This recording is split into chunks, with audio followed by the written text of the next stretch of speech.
ভাবে মালিকের কাছে না বলে আম পারলো। আরে ভাইয়া, এই আম পাড়ার পরে কেরামতের জনপুরি এখন একেবারে কেমন জানি কিং কর্তব্য বিমূঢ় হয়ে পড়লেন। আম এখন আমি কি করি, আমি কোথায় নিয়ে যাই? ভাই গো, আম ফালাই দিলেও তো বিচার হবে, না ফালাইলেও তো বিচার হবে।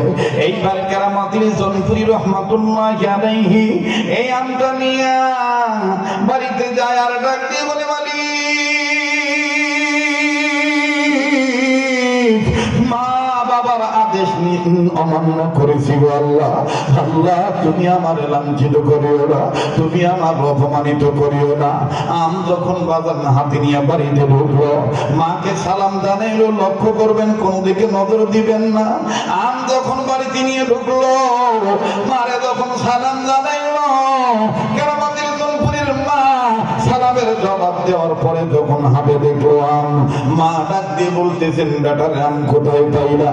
কেরামতের জনপুরি বলতেছেন, মা গো, মিথ্যা আমি বলবো না, মা গো, বন্ধুদের পাল্লায় পরে আমি আমটা পেরেছি মা। কেরামতের জনপুরীর মা বলতেছেন, তার আম পেরেছ, এই বাড়িওয়ালার অনুমতি নিয়ে কি তুমি আম পারছো নাকি? বলে, তা বাড়িওয়ালার অনুমতি নিয়ে আমি পারি নাই গো মা। মা গো, বন্ধু বান্ধবের পাল্লায় পড়ে আমি পেরে ফেলেছি মা গো, এখন আমি কি করি গো মা? মা তমনি মাথায় হাত দিয়ে কান্দের, বলে, বেটারে, কপালে থাপড়ার ডাক দিয়ে বলে, বেটারে, তুই যতদিন গর্বে ছিলি আমার জানা মতে আমি রোজা ছিলাম, নফল রোজা রেখে আমি তোকে গর্বে ধারণ করেছি। রে বেটা, কোনদিন হারাম কোন খাদ্য খাই নেই বেটারে, পর পুরুষ কোনদিন আমার ছাওয়াটাও দেখে নেই। আজ তুই কি করলি রে বেটা? এরকম সাধনার জিনিস নষ্ট করলি। ও বেটা, কি তুই করলি রে? তুই এইভাবে না বলিয়া তুই কেমনে আম নিয়ে আসলি? কেরামতের জনপুরি ডাক দিয়ে বলে, মা গো, আমি কি করবো? বলে, আমার এখন কি করবো, আমার এখন কি বলার আছে? তোর বাবা যদি দেখে তুই মানুষের বাড়ি থেকে না বলিয়া মানুষের গাছের আম পেড়ে আনছি, তোর বাবা আমাকেও ঘর থেকে বের করে দিবে, তোরও বের করে দিবে। এখন কি করি রে বাবা, তুই কেরামতের জনপুরি কয়, মা গো,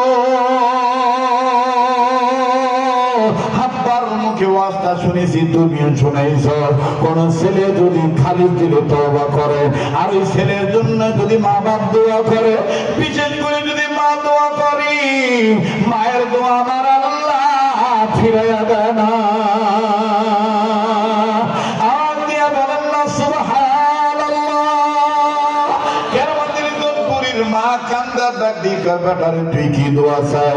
ডাক দিয়ে কয়, মা গো, তুমি এখন বলো, আমি এখান থেকে কেমনে নিরঙ্কুশ হব, কেমনে আমি আইব মুক্ত হব, কেমনে আমি ত্রুটি মুক্ত হব? কেরামতের জনপুরীর মা ডাক দিয়ে কয়, বাবা রে, তোর বাবা আসার আগে আগে তুই আম যে ডাল থেকে পেরেছি ওই ডালে ফিরত দিয়া।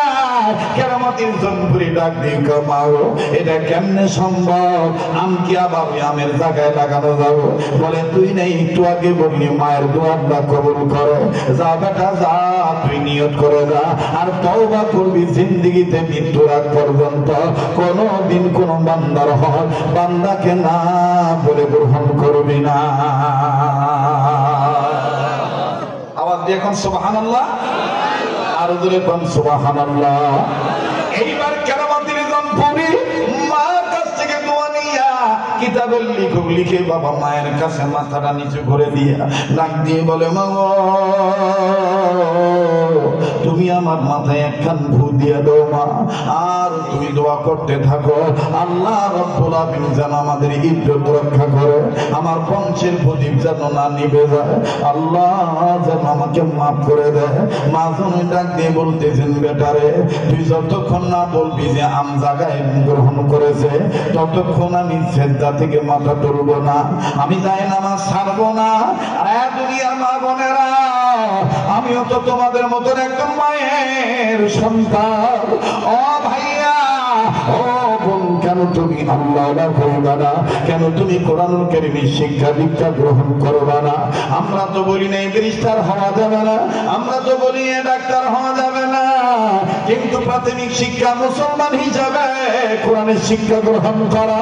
কোরআনের শিক্ষা যদি তোমার অন্তরে থাকে, ওই হাত, ওই অন্তরওয়ালা হাত, এই কোরআনওয়ালা অন্তর কোনদিন মানুষের ক্ষতি করতে পারে না।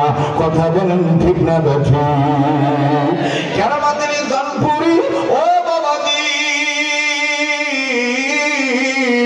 এইবার আমখানা দিয়া দ্রুত গতিতে হন হন করে ছুটে চলল।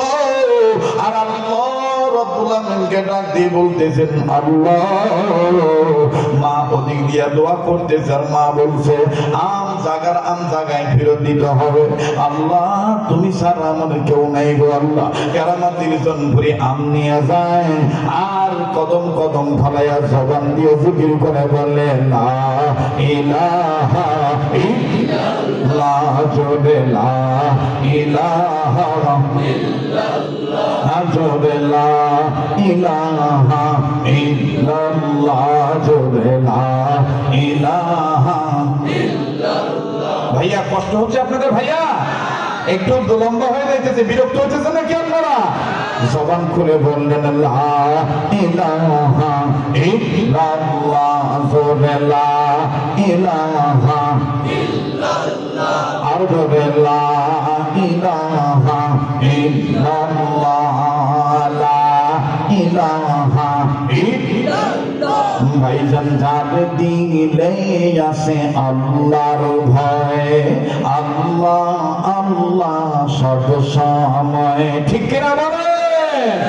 যার দিলে আছে আল্লাহর ভয়, আল্লাহ আল্লাহ সব সময়। আহার নিদ্রা ভালো লাগে না দুনিয়াদারি, বলেন আহার নিদ্রা ভালো লাগে না, আহার নিদ্রা ভালো লাগে না দুনিয়াদারি, ভালো লাগে না, ভালো লাগে যে ইল্লাল্লাহ, লা ইলাহা ইল্লাল্লাহ, জোরে লা ইলাহা ইল্লাল্লাহ, জোরে লা ইলাহা ইল্লাল্লাহ, জোরে লা ইলাহা ইল্লাল্লাহ। ভাইজান এই কালিমার বান্দ খেলা কাজে লাগবে মরণ বেলা, ঠিক না? এই কালিমার বান্দ খেলা কাজে লাগবে মরণ বেলা। এই কালেমার প্রেম থাকিলে, এই কালেমার প্রেম থাকিলে কবর হবে উজালা, লা ইলাহা ইল্লাল্লাহ, জোরে লা ইলাহা ইল্লাল্লাহ, জোরে লা ইলাহা ইল্লাল্লাহ, লা ইলাহা ইল্লাল্লাহ মুহাম্মাদুর রাসূলুল্লাহ সাল্লাল্লাহু আলাইহি সাল্লাম। ভাইজান এইবার কেরামতের জানপুরি লা ইলাহা ইল্লাল্লাহ জিকির করে, এদিকে মা জননী ওযু করলেন নতুন করে ওযু করে জায়নামাজে বসে বললেন, জায়নামাজে বসিয়া মা ওখানে বলতেছে, ইয়া হাইয়ু ইয়া কাইয়ুম বিরহমাতিকা নাস্তাগীথ, হাসবুনাল্লাহু ওয়া নি'মাল ওয়াকিল, নি'মাল মাওলা ওয়া নি'মান নাসির। পড়েন না, ইয়া হাইয়ু ইয়া কাইয়ুম বিরহমাতিকা নাস্তাগীথ, হাসবুনাল্লাহু ওয়া নি'মাল ওয়াকিল, নি'মাল মাওলা ওয়া নি'মান নাসির। লা ইলাহা ইল্লা আনতা সুবহানাকা ইন্নী কুনতু মিনাল যালিমিন। ফাস্তাজাবনা লাহু ওয়া নাজাইনাহু মিনাল গাম্মি ওয়া কাযালিকা নুনজিল মুমিনিন আস্তাগফিরুল্লাহাল্লাযী লা ইলাহা ইল্লা হু আস্তাগফিরুল্লাহাল্লাযী লা ইলাহা ইল্লা হুয়াল হাইয়ুল কাইয়্যুম ওয়া আতুবু ইলাইহি। কেরামতের জনপুরীর মা বলেছিলেন, ইয়া হাইয়্যু ইয়া কাইয়্যুম ইয়া যাল জালালি ওয়াল ইকরাম। মুসলিম শরীফের মধ্যে আছে, কোন বান্দা যদি দিল ভালো করে এই শব্দগুলি আল্লাহর নাম ধরে যদি কোনো দোয়া করে, আমার আল্লাহ ওই দোয়া ফিরিয়ে দেয় না। ইয়া হাইয়্যু ইয়া কাইয়্যুম ইয়া যাল জালালি ওয়াল ইকরাম, ইয়া হাইয়্যু ইয়া কাইয়্যুম ইয়া যাল জালালি ওয়াল ইকরাম।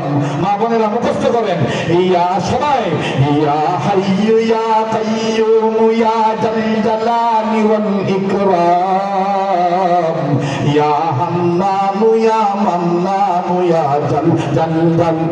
যাল জালালি ওয়াল ইকরাম, ইয়া হাইয়্যু ইয়া কাইয়্যুম ইয়া যাল জালালি ওয়াল ইকরাম, ইয়া হাইয়্যু ইয়া কাইয়্যুম ইয়া যাল জালালি ওয়াল ইকরাম। আরে ভাইরা, কেরামতের জনপুরীর মা এইভাবে একবার নয়, দুইবার নয়, 770 বার তখন এই কথাগুলি বললেন, ইয়া হাইয়্যু ইয়া কাইয়্যুম ইয়া যাল জালালি ওয়াল ইকরাম। আমার ভাইরা, কে জানি ডাক দিয়ে কয়, আর এইভাবে বলিও না, তোমার বেটারে বলো যেই বোটা থেকে আম ছিঁড়ছে ওই বোটার কাছে আমটা নিয়ে যাও, বিসমিল্লাহ বলে বোটার কাছে আম নিয়ে যাবে, বাকি কাজ আল্লাহ করে দিবে। ইয়া হাইয়্যু ইয়া কাইয়্যুম ইয়া যাল জালালি ওয়াল ইকরাম। বলেন না, ইয়া হাইয়্যু ইয়া কাইয়্যুম ইয়া যাল জালালি ওয়াল ইকরাম, ইয়া হান্নানু ইয়া মান্নানু ইয়া আল্লাহ, ইয়া রহমানু ইয়া রহিম ইয়া আল্লাহ, ইয়া যাল জালালি ওয়াল ইকরাম। ইন্নাহু লাকুরআনুন কারীম ওয়া নুনাজ্জিলু মিনাল কুরআনি মা হুয়া শিফাউন ওয়া রাহমাতুল লিল মুমিনিন। কষ্ট হইতেছে? হ্যাঁ, ডাক দিয়ে বলতেছে, তোমার বেটাকে বলো যে এই বোটার থেকে আম ছিঁড়ছে ওই বোটার কাছে আমটা নিয়ে যাক, বিসমিল্লাহ বলে আম নিবে, বাকি কাজ আল্লাহ করে দিবে। এখন বেটা তো চলে গেছে, এখন বেটাকে যদি ডাক দিতে হয় কিছুক্ষণ পর স্বামী আসবে, আর স্বামী এসে যদি জানে যে এই বেটা চুরি করছে, আম চুরি করছে, কিভাবে? একদিকে স্বামী, একদিকে সন্তান। আমার ভাইরা, আমার বন্ধুরা, ভিন্ন দিক দিয়ে কিতাবে লিখুক লিখে কেরামতের জনপুরী সত্য মানুষ ডাক দিয়ে কয়, আল্লাহ গো, হয়তো ভাই এই আম যদি কাজ গ্রহণ না করে, এই আম যদি কাজ গ্রহণ না করে, আমি কেরামত আমি আর জিন্দেগিতে এই মুখ মায়েরে দেখাবো না, বাবারে দেখাবো না। আল্লাহ গো, আমি ভুল করেছি, আমি বুঝি না, আল্লাহ তুমি আমার মাফ করে দাও গো আল্লাহ। এদিক দিয়া কেরামতের জনপ্রিয় বাজান তওবা করতেছে। মুসলমান ভাইরা আমার, কিতাবের মধ্যে পাওয়া যায়, হাদিস শরীফের মধ্যে আছে, কোন বান্দা বান্দি যদি বলে আস্তাগফিরুল্লাহাল্লাযী লা ইলাহা ইল্লা হুয়াল হাইয়ুল কাইয়্যুম ওয়া আতুবু ইলাইহি, এই শব্দটা যদি একবার বলে, এই পুরা ইস্তিগফারটা একবার বলিয়া না, 3 বার যদি বলে আস্তাগফিরুল্লাহ আস্তাগফিরুল্লাহ আস্তাগফিরুল্লাহ ইন্নাল্লাহ গফুরুর রহিম, পড়া শেষ হতে হতে আল্লাহ পাক তার জীবনের গুনাহ মাফ করে দেয়। আমার ভাইরা, আমার বন্ধুরা,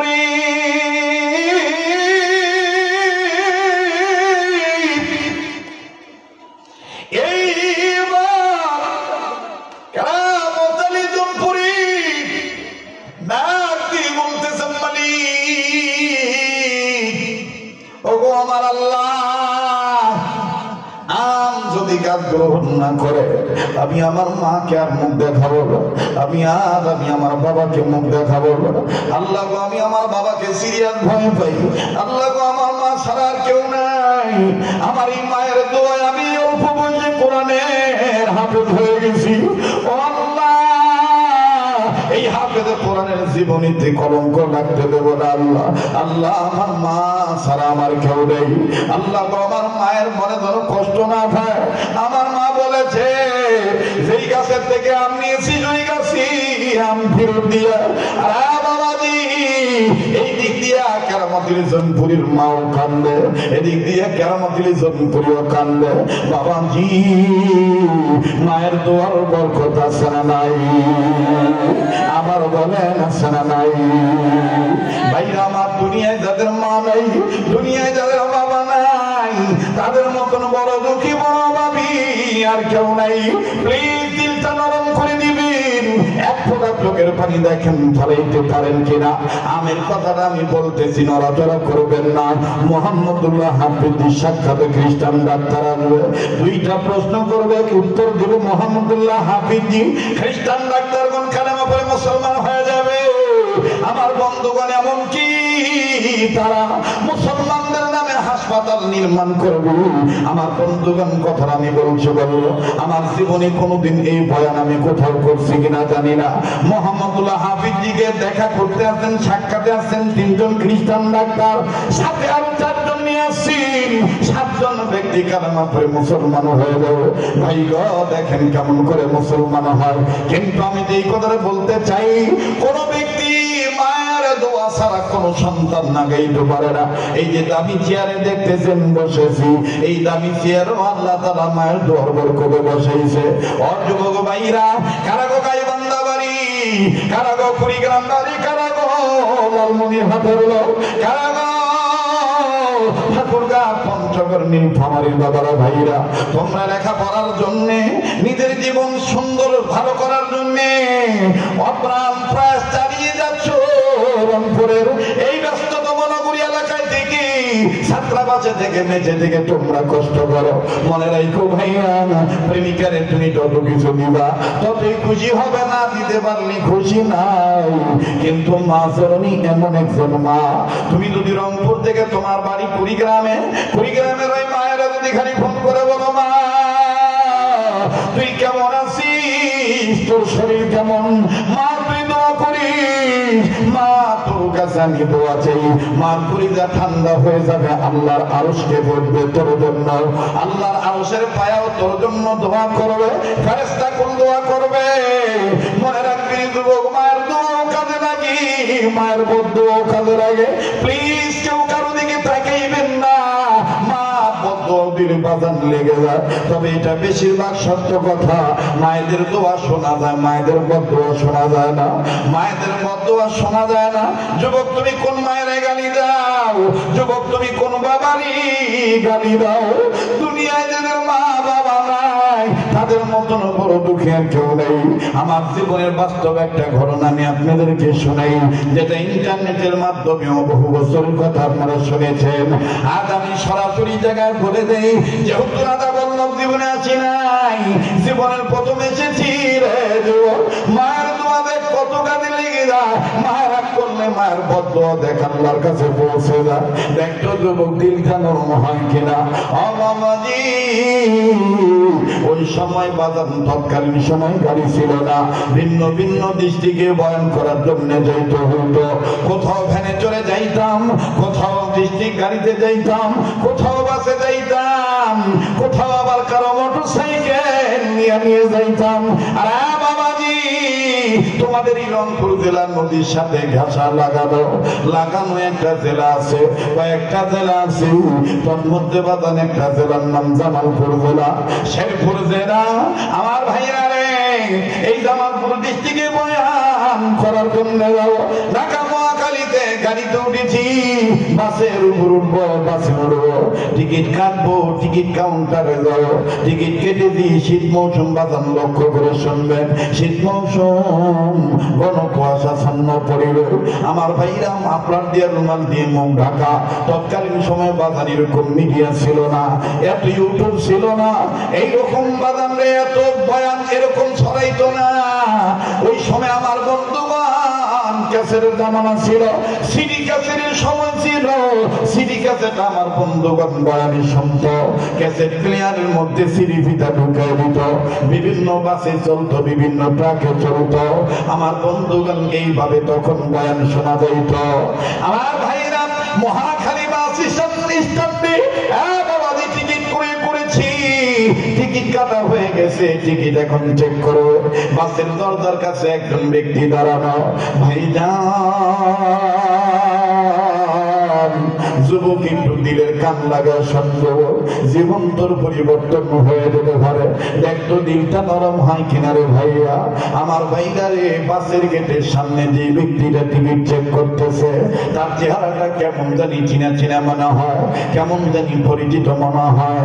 ভালো করে খেয়াল করে দেখলাম, আমার মনের মধ্যে তার ছবিটা বেশি উঠলো। হ্যাঁ হ্যাঁ, এই লোকটা না ড্রাইভার ছিল। ব্যাপার কি, এখন টিকিট চেক করে, আবার একটা পাও নাই, পাওটা আবার কবে ভাঙলো, এইভাবে তার দুর্ঘটনা কবে ঘটলো। ভাইজান, আমার টিকিট যখন তার কাছে গেল, আমি যখন তার সামনে গেলাম, অথবা তিনি যখন আমার সামনে পড়ল, টিকিটটা দিলাম আর সালাম দিলাম। সালামের জবাব দেওয়ার পর নিজের মুখ থেকে যখন মাফলারটা সরাইলাম, রুমালটা যখন সরাইলাম, আমার চেহারা দেখে ডাক দিয়ে, হুজুর আপনি ভালো আছেন নাকি? বললাম আমি ভালো আছি, আপনি কেমন আছেন? ডাক দিয়ে বলতেছেন, হুজুর আমি ভালো আছি। আমি দেখে দেখে বললাম, ভাইয়া আপনি না ড্রাইভার ছিলেন, আপনি না ড্রাইভিং সিটে বসে ড্রাইভারি করতেন, এখানে আপনি টিকিট চেক করতেছেন, বুঝলাম না কবে থেকে টিকিট মাস্টার হইলেন? আপনাকে না গত বছর দেখে গেলাম, আপনার দুইটা পাও ভালো আছে। আর রংপুরে যুবকেরা, এই ড্রাইভার মানুষটা কান্দার ডাক দিয়ে, হুজুর আপনাকেও তো আমরা চিনি, আপনার বয়ানি বাসে চলে, এই বাসের মধ্যে আপনার ওয়াজের ক্যাসেট চলে। হুজুর গো, আপনি আমার পায়ের কথা জিজ্ঞেস করতেছেন, একটা পা আমার হাঁটু থেকে কেটে ফেলে দিতে হয়েছে। আমি বললাম, ভাইয়া কবে আপনার অ্যাক্সিডেন্ট হয়েছে, কেমনে হইল? লোকটা সাথে সাথে তার একটা লোকটাকে ডাক দিয়ে বলল, নে তুমি নাও, তুমি টিকিট চেক করো, আমি একটু হুজুরের সাথে কথাগুলো বলে নেই। আমি ডাক দিয়ে বললাম, ভাই আপনার পাও কাটলো কিভাবে, আপনার এই দুর্ঘটনা কেমনে হইল? লোকটা কান্না কান্না ভাব নিয়ে বলে, হুজুর মনে যদি কিছু না নেন, গাড়ি ছাড়তে এখন অনেক দেরি গো হুজুর, আমি আপনাকে বলে দিই, তবে বলবো এই নিয়তে বলবো, দুনিয়ায় যেন কোনো ছেলে মেয়ে তার মা বাবার সাথে এরকম বেয়াদবি না করে। আমি বললাম, কিসের বেয়াদবি বুঝলাম না। লোকটা আমাকে পাশে নিয়ে যাইয়া কোনো এক চা স্টলে নিয়ে যাইয়া ডাক দিয়ে, হুজুর চা খান। আমি বললাম, চা খাওয়ার অভ্যস্ত নাই, আমার চার ব্যাপারে আমি অভ্যস্ত নয়, আমার চার প্রয়োজন নাই। আগে বলেন আপনার এই পাটা কেন নাই, দুর্ঘটনা কেন ঘটলো, কিসের বেয়াদবি জানতে চাই। ছেলেটি কান্দার ডাক দিয়ে বলে, হুজুর আমি ছিলাম বড় ভক্ত, আমি আমার বউয়ের কথায় মায়ের সাথে বেয়াদবি করেছি। বললাম, কেমন মায়ের সাথে বেয়াদবি করেছো বলো না। ছেলেটা কান্দার ডাক দিয়ে বলে, হুজুর আমি হরগমা শুনলইয়া সারা রাত গাড়ি চালাইয়া নাইট ডিউটি করি গো হুজুর, ঢাকা থেকে জামালপুর শেরপুর যাই, আবার সকালবেলা রেস্ট নিয়ে পরের দিন বিকালবেলা আসতে হয়। এমনি ধরনের একদিন রাত্রের ঘটনা, সারা রাত আমি গাড়ি চালায় বাড়িতে গিয়েছি। বাড়িতে যাওয়ার পরে সকালবেলা বাড়িতে পৌঁছাইছি, বাড়িতে ঢোকার আগে শুনতে পাই আমার বিবি চিল্লি করে, আমার মায়ের কোনো আওয়াজ নাই। আমার মা এক পাশে দাঁড়ায় দাঁড়ায় শুধু কান্দে, আমার বিবি এমন ভাবে কিছু ব্যাখ্যা কথাবার্তা বলতেছে, এমন ভাবে চিল্লি করতেছে, রাস্তার মানুষ খারাপ বলতেছি হুজুর আমার মেজাজ গরম হয়ে গেল। আমি বাড়ির ভিতরে ঢুকে আমার বিবিকে ডাক দিয়ে বললাম কি হয়েছে? যখনই বলছি কি হয়েছে, আমার বিবি আমাকে পাগল করার জন্য, আমার মন গলানোর জন্য আমার বিবি একটা চিৎকার দিয়ে কেমন জানি বেহুশ হওয়ার ভাব ধরল। আমার স্ত্রীর মাথায় পানি ঢালা লাগলো। আমার ছোট্ট ছোট্ট বাচ্চারা কান্নাকাটি করে, মায়ের বুকের উপরে মাথা দিয়ে ডাক দিয়ে কাম্মু তোমার কি হয় না? হুজুর আমার 3টা ছেলে মেয়ে, একটা মেয়ে দাদির কাছে আছে, বাকি 2টা ছেলে মেয়ে মায়ের কাছে আছে। হুজুর গো, আমার মনের ভিতরে তখন একটা চিন্তা আসলো, যদি আমার বিবিটা মারা যায় আমার এই ছেলে মেয়েরে কে দেখবে? আমি বাবা হয়ে তো আমার ছেলে মেয়েকে লালন পালন করতে পারবো না। হুজুর তোমার মহাব্বত অন্তরে ঢুকলো, মেজাজ ঠিক ছিল না। আমি দৌড়ে যাই, যখন আমার এই অবস্থা দেখলো, আমার মাও শর্মিন্দা হয়ে আমার কোনো কিছু না বলিয়া নিজেই তার ঘরের মধ্যে ঢুকে গেল। আমার মা দরজা খুলে খাটের উপর বসে মা পান বানাইতেছিল। মায়ের পিঠে ছিল দরজার দিকে আর মুখটা ছিল বেড়ার দিকে। হুজুর গো, মা পান বানাইতেছে আর গুনগুন করে কান্দার ডাক দিয়ে বলে গো, একলা তুমি কবরে ঘুমাইছো, আমার কেন নিয়ে ঘুমায় না? যার স্বামী নাই তার দুঃখের কথা শোনার মতন কেউ নাই। এইভাবে যখন আমার মা কান্দে, হুজুর আমি আমার মায়ের উপর চড়া হইয়া আমার মায়ের পিঠের কাছে যাইয়া আমি ভালো মন্দ জিজ্ঞাসা না করিয়া আমার মায়ের চুলের মুঠে ধরে মায়ের পিঠে এমন ধরে একটা লাথি মারল। হুজুর আমি বিবির পাগল হইয়া মায়ের যখন লাথি মারল, আমার মা এই লাথি খাইয়া আমার মা খাটি থেকে নিচে পড়ে যায়। পানির বাটাগুলি এক এক জায়গায় এক এক বস্তু এক এক জায়গায় ছিটে যায়। হুজুর গো, আমার মা পানির বাটাগুলি নিজে হাত দিয়ে গোছায় আর কোমরে এত জোরে লাথি লেগেছে। হুজুর আমার মার চেহারাটা কেমন জানি কালো হয়ে গেছে, দম আটকায় গেছে। আমার মা কান্দে আর বদয়া দেয় না। মা খালি আমার দিকে তাকায় ডাক দিকে, বাবা তুই এটা কি করলি? ও এইভাবে তুই আমার লাথি মারলি। হুজুর আমার মায়ের লাগলো না। আমি আমার মায়ের চুলের মুঠি ধরে এমন ভাবে ঘুরে এলাম, হুজুর আমার বউর জ্ঞান ফিরে আসলো। কিন্তু হুজুর আমার মেয়েটা বারবার আমার হাতটা ধরে ধাক্কা দিয়া বলে, আব্বু আমার দাদির কোনো দোষ নাই, দাদির কেন তুমি মারিলা? কেন তুমি দাদির পিঠে আঘাত করলা? আব্বু এই দাদিরা তোমার পেটে নিছে, বাবু দাদির কেন মারলা? হুজুর আমার মেয়েটা যখন আমার এইভাবে বলে, আমার মেয়েটা ধমক দিয়ে বলে, আব্বু তুমি আমার দাদুরে মারলা কেন? দাদুর এখানে কোনো দোষ নাই, দাদুর এখানে কোনো দোষ নাই। তুমি বাড়িতে না থাকলে আম্মু শুধু শুধু শুধু আমার দাদুর সাথে ঝগড়া ফাসাদ করে। আমার দাদুর অনেক সময় ভাত দেয় না, দাদুর সামনে খাবার দিয়া খাবারের প্লেট কেড়ে নেয় আর কত কিছু বলে, বুড়ি কি মরতে পারো না? আব্বু দাদু কোনোদিন তোমার কিছু কয় না, যেহেতু তুমি রাত বিরাট গাড়ি চালাও। ও আব্বু আমার দাদুরে তুমি এইভাবে মারলা, শিগগিরই মাপ চাও। এইভাবে যখন হুজুর আমার মেয়েটা বললো, হঠাৎ করে কেমন জানি আমার শরীরের ভিতরে কেমন জানি ভয় ঢুকে গেল। এটা আমি কি করলাম? হুজুর আমার মাটা রাগ করে আমার মেয়েরা আর আমারে ধাক্কা দিয়া ঘর থেকে বের করে দিল। সারাটা দিন আমার মার দরজা খুলল না। আমার মা শুধু চিল্লা কান্দার ডাক দিয়ে বলে, কই গো তুমি আমার নিয়ে কেন কবরে গেলা না? তুমি আমার নিয়ে কেন কবরে গেলে না? আজকে তুমি বেঁচে থাকলে ছেলের পায়ের লাথি খাওয়ার লাগতো না। হুজুর আমার মা খালি বারবার এইভাবে কান্নাকারি করে চিৎকার করে করে ডাক দেয়। এক পর্যায়ে আমি সারাদিন ঘুমাইতে পারলাম না। আমার বিবি আমারে যা বুঝানোর বুঝাইল। হুজুর গো ঠিক যখন আমি আবার রাত্রে টিপ ধরার জন্য যাব, আমার মা তো সারাদিন কিছু খাইল না। আমি যখন আমার বড় মেয়েকে বললাম, বাবা রে আম্মু আমি চলে যাচ্ছি, আমি টিপ নিয়ে যাব। হুজুর আমার মা আমার বাড়ি থেকে বের হওয়ার কথাটা শুনতে পাইয়া আমার মা দরজা খুললো। হুজুর যেই মায়ের আমি আঘাত করেছিলাম, দেখেন ওই মা আমার রাগ করে নাই।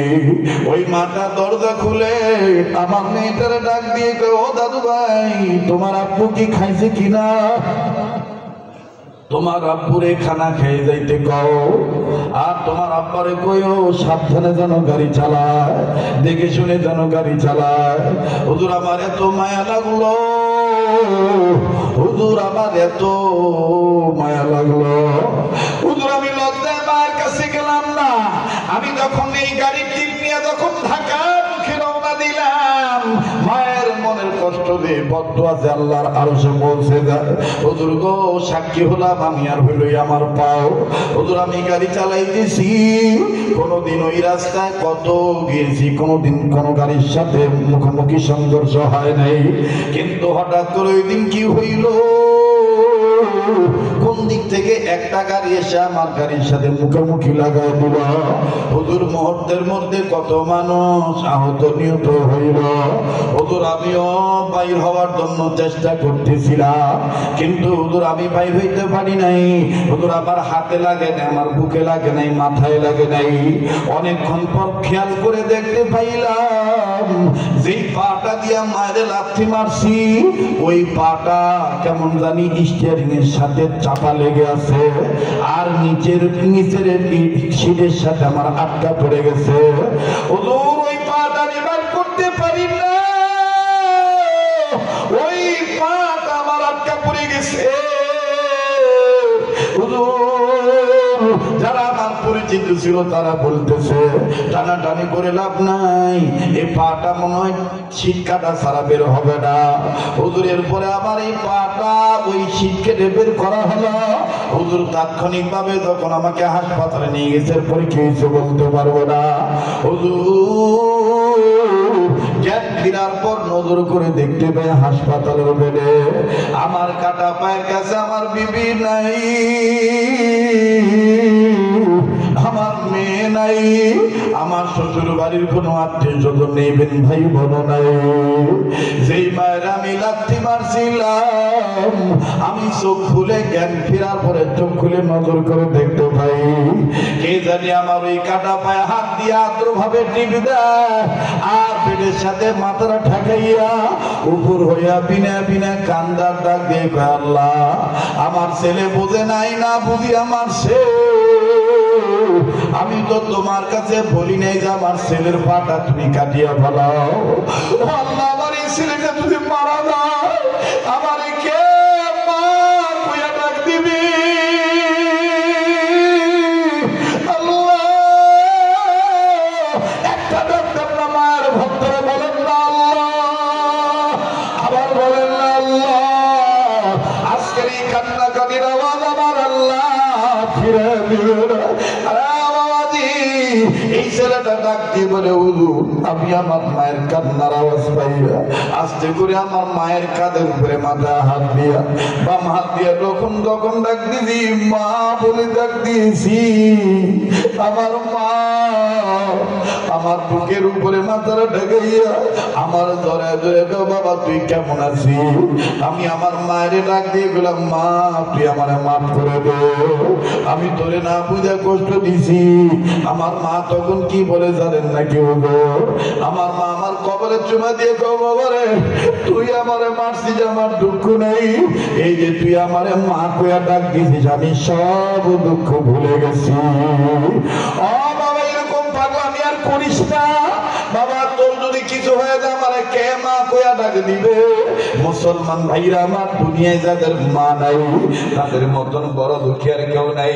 কার মা জানি অসুস্থ হয়ে বিছানায় পড়ে আছে, আজকে আমার দিন বলে আজকের দোয়া আমার আল্লাহ ফিরে দিবে না। এই পাগলকে আল্লাহ প্রতি বছর কাবা ধরায় বারবার, এই হাতটা দিয়ে বারবার কাবা ধরি, এই হাতটা আল্লাহ ওনাদের হাতের সাথে লাগানো। ভাইয়া তুমি আজকে মোনাজাত নিয়ে না দিয়া যাইও না, আমার সাথে দোয়া করিয়া যাইও, আল্লাহ তাআলা তোমার দোয়া আজকে ফিরে দিবে না। ও আমার বন্ধুগণ, আমার বাবাজিরা, কেরামতির জনপুরি ডাক দিয়ে কয় আল্লাহ মায়ের দোয়া তুমি ফিরাই দিবে না, আমার মা দোয়া করতেছে। মা বলছে যা জাগার আম জাগায় দিতে। আরে বাবাজি কেরামতির জনপুরি রহমাতুল্লাহি আলাইহি আমটা নিয়ে যখন গাছের কাছে গেল, এদিক দিয়া মা সিজদায় পড়ে আছে। দেখেন দোয়া কেমনি কবুল হয়ে যায়, কি আশ্চর্যজনক ঘটনা। যার দিলে মায়ের মহব্বত আছে, যার দিলে বাবার মহব্বত আছে, বিশ্বাস হয় আজকে দোয়া কবুল হবে। গুনাহ মাফ পাওয়ার জন্য মায়া লাগাইয়া এই গভীর রজনীতে একটা ডাক্তার না বলেন না আল্লাহ, দেন না জোরে ডাক দিয়ে বলেন না আল্লাহ, আবার বলেন না আল্লাহ। ভাইয়া প্লিজ কেউ কারো দিকে তাকাইবেন না। মুসলমান বন্ধুরে কান্না না আসলো কান্নার ভান ধরবেন। যারা চোখের পানি ছেড়ে কেঁদেছেন চোখের পানি টিস্যু দিয়া কাপড় দিয়া মুছবেন না। এই চোখের পানি অত্যন্ত দামি সম্পদ, এই চোখের পানি চেহারার মধ্যে মিশায় রাখবে। আল্লাহ পাক যাদের কবুল করেন তারাই কাঁদতে পারে। আমার বাবাজিরা আজকে এখানে অনেক এমন ব্যক্তি আছেন মা আছে বাবা নাই, বাপ আছে মা নাই, আবার অনেক সন্তান এমন আছেন মাও নাই বাবাও নাই। যাই না বন্ধু, তোমাদের মা বাবার জন্য আমিও দোয়া করব। আমার সাথে তোমরাও হাত তুলে আমিন আমিন বলবা। কিন্তু আমি জিজ্ঞেস করতে চাই, বলেন তো দেখি এই কোরআনে মা বাবার কথা আছে না নাই? আবার বলেন আছে না নাই? এবার বলেন কোরআন দামি না বেদামি? এই কোরআনের শিক্ষা দেওয়া হয় দারুল তাকওয়া মাদ্রাসায়। আল্লাহ পাক কবুল করবেন ইনশাআল্লাহ। আমার ভাইকে এবার বলেন তো দেখি কোরআন শরীফের পারার সংখ্যা কত পারা? 30 পারা কোরআন শরীফের মহব্বত আমি একটু দেখার জন্য। ভাইয়া পারলে দিবেন, না পারলে না দিবেন, কিন্তু আপনি চলে যাবেন না। এই জায়গায় এমন ব্যক্তি আছেন একাই 10 পারা কোরআন শরীফের মহব্বত 10,000 টাকা, 5 পারা কোরআন শরীফের মহব্বত 5,000 টাকা, একাই 20 পারা কোরআন শরীফের মহব্বত 20,000 টাকা। এমনও ব্যক্তি এখানে আছেন যাদের দেওয়ার মতন সামর্থ্য আছে, কিন্তু আমি ওই রকম ভাবে চাইবো না। পারলে দিবেন, না পারলে না দিবেন, কিন্তু এই শত শত গোলামদের মধ্যে হতে